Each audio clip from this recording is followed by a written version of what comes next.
I'm enjoying this, and I'm sort of exploring making my YouTubes differently. Some are longer, some are shorter, some are meditative. So, all right, this one is another reason you may be stuck, and it could be subtle for you or it could be strong. So I'm going to delve into this. And if it resonates, journal about it, because as you journal, you're emptying out, you're seeing it, you're not manifesting it, you're meeting it. And then you can always throw those pieces of paper away. If you want to have a ritual about no more, I'm cutting that contract, you really can. So before I start, I also want to mention that what I teach is what I teach in my yoga classes as well.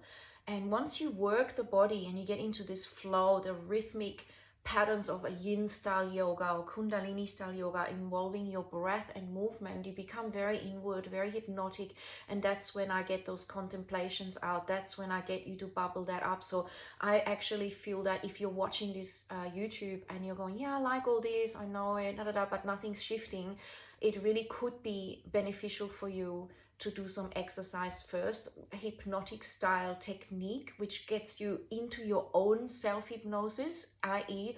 the world out there is already hypnotizing you, the news, the doctors, the people, your best friend, everything is a form of hypnosis. You believe it. You don't question constantly. You're relying on your nervous system balance to integrate and discern, but you've got this whole unconscious that is discerning about what you expect to see, and therefore you will see it, and what you're not even gonna embrace. And so there is the hypnotic pattern that's already there, the whole structure, and then there is the new stuff that you will build on top of that resonates with that and keeps building it. So if you want to change, we have to stop that type of hypnosis that's creating that sort of energy.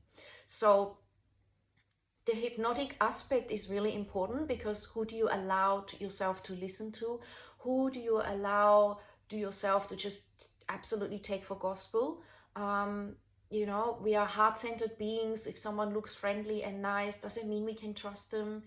The truth is that these two eyes can be deceived. Okay, people can come across as very nice. People can even create an energy and an aura around themselves.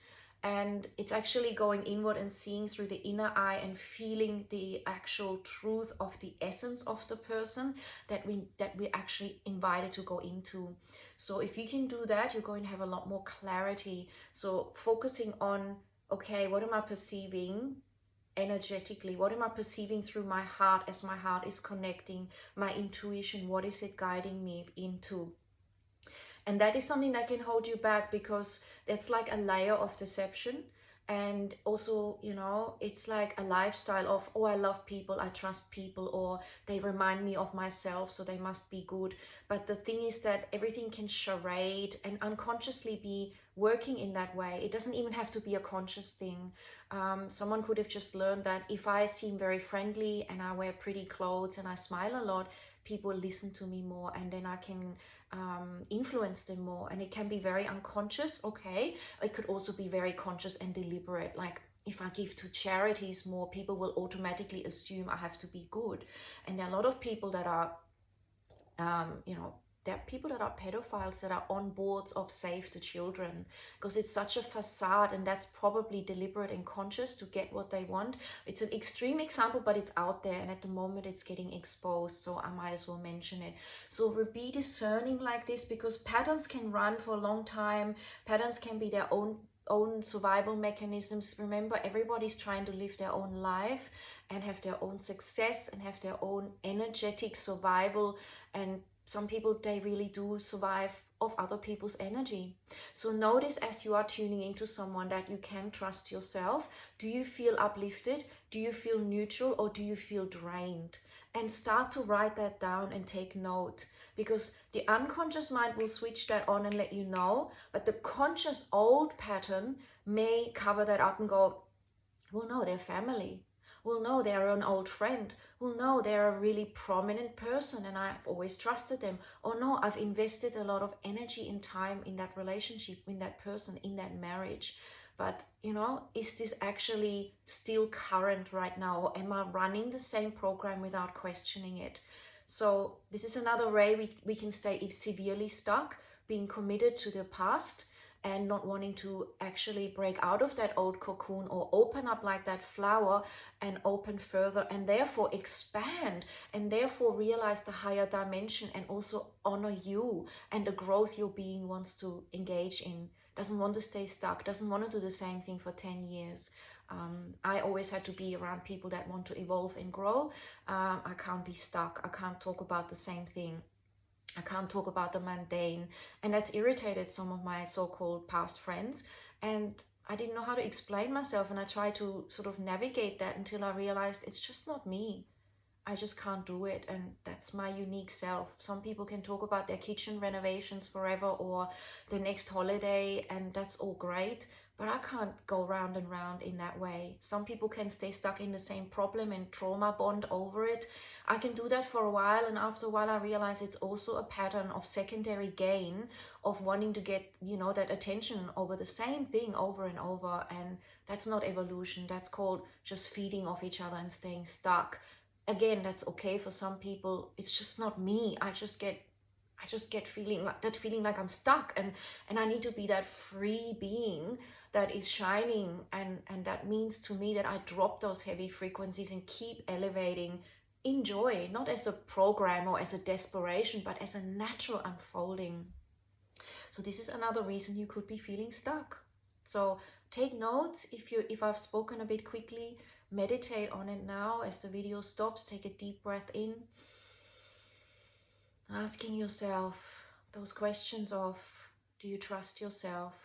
Or do you feel that you can be deceived through your sense of sight? The eyesight can be deceived.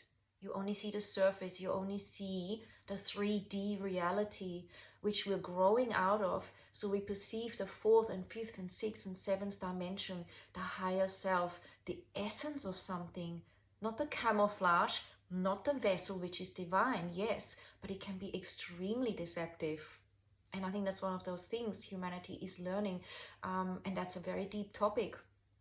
Look at media, look at how people feel they need to make themselves look better. Look at how people don't think they're good enough, and to keep their self-esteem going, they put on the eyelashes, the foundation, the hairstyle, even a certain way of speaking that sounds sweet can be learned, even a certain body language. Whatever happened about the soul leading the way and us being amazingly ourselves, messily, beautifully?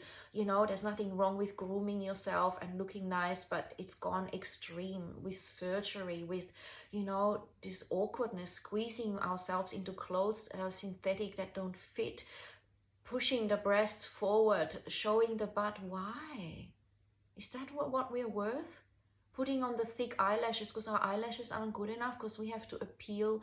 But that's like going back to being a baby. Babies have bigger eyelashes and bigger eyes because that's how the baby survives and is cute. That's going into that kind of survival mechanism. There's an extremism, and it's keeping you away from shining your light. It's keeping you away from feeling radically okay to be yourself. So again, don't let the sense of sight distract you. There is beauty, yes.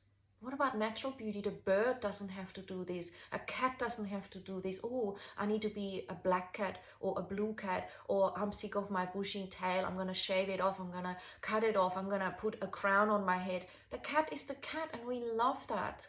Okay, you can be the same, and you can also have the playground of course, putting on embellishments, enjoying your femininity, enjoying who you are, because that's beautiful, but in a healthy way, not in a way of, my God, I didn't get to put my face on today. Oh my God, I'm not wearing the right clothes. Oh my God, I've got a bit of fat on my tummy. Wow, no. Let that go and just be here and feel your inner dimension and let it radiate out to such radiance. We all know that a woman, when she's radiant and confident, has a much greater beauty than a woman that is manipulative, unconfident, and really not in her own skin, yet has all the so-called features. You know it, we know it.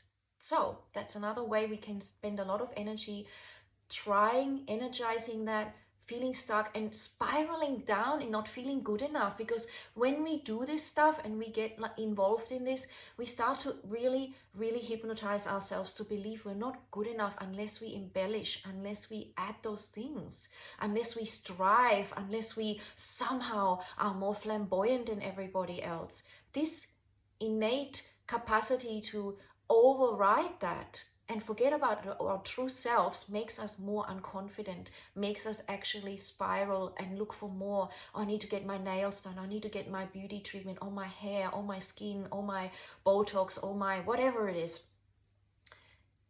It's a never-ending thing, by the way. If you really look at it this way, it's never ending. And if you look at famous people that are so-called beautiful and rich, they still kill themselves or feel bad or take drugs. It's because they're in denial of themselves, is what I wanted to say. They're not honoring their inner dimension to then create that life, to then choose the strawberry and the blueberries, to nourish the cells, to radiate that out. For example, to choose the nature walk rather than the drug, to avoid reality, to choose the real friend, the one real friend versus the 20 of a club that is cheering them on. There's so much here where we can concentrate ourselves into beauty rather than oozing that energy out and actually draining ourselves 24/7. Right? Notice if this is you in a small, subtle way or in a big way. This can really set you free, and we can work with this. If you're feeling stuck, I really help people to release where the root system came from, where that belief came from. I'm not good enough, I need to improve myself, I can't speak my truth. This all comes from childhood. This is all an unconscious pattern. I'm completely here to help you release that. It's very easy. It's what I do all the time. It's joyful, it's easy, it's natural, and I love this, and I love seeing you releasing that stuff. Ciao. Enjoy the journey at your own pace. Trust yourself.